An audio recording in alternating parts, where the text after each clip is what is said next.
few common mistakes with the squat. This can be the most problematic thing that you're probably going to deal with any new client, usually for mobility restrictions or general weakness.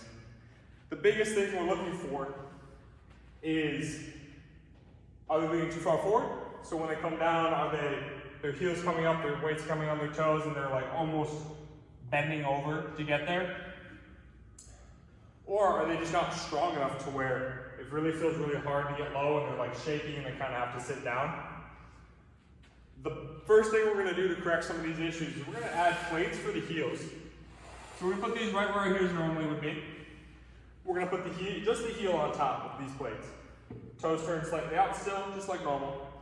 And we're going to, arms out in front of us, we're going to drop down to squat, to reach, touch, come back up. You can see I'm already able to stay a little more vertical than previously.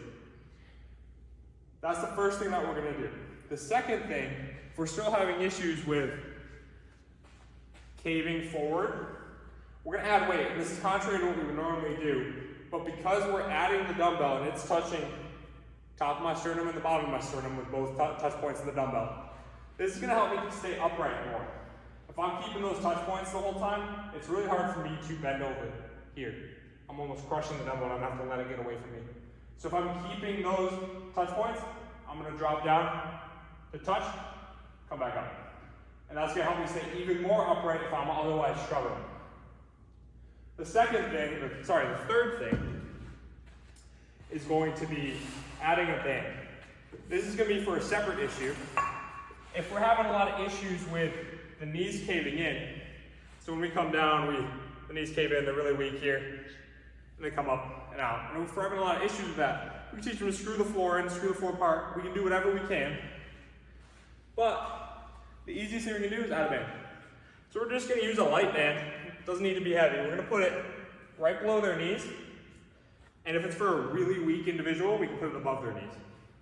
From here, all we're teaching them is something's actively trying to pull my knees together. And what I want to do is the opposite. I want to pull it apart. This helps a lot of you younger kids and people with poor motor control to understand that, like, oh, that's all I have to do. So from here, I'm just going to do a squat normally. We'll pull the band apart.